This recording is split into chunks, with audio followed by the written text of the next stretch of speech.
ওয়ালাল আখিরাতু খায়রুল লাকা মিনাল উলা। এই দুনিয়ার জীবন ক্ষণস্থায়ী জীবন, চিরকালীন জীবন হলো আখিরাত। নবীরে কিভাবে আশ্বাস দিতেছে দেখছেন, অ্যাসিউরেন্স করতেছে, কনফার্মেশন।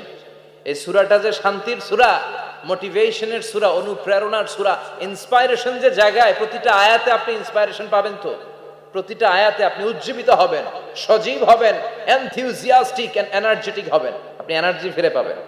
আলহামদুলিল্লাহ পড়েন। এরপরে বিশ্বনবীর আরো খুশি করার জন্য আল্লাহ বললেন, ওয়ালা সাউফা ইউতিকা রাব্বুকা ফাতারদা। ও নবী, অচিরে এমন এমন জিনিস আমি আপনারে দান করব, এগুলো পেয়ে আপনি খুশি হয়ে যাবে। কে বলে? কারে বলে? শুনতেছেন? বুঝতেছেন?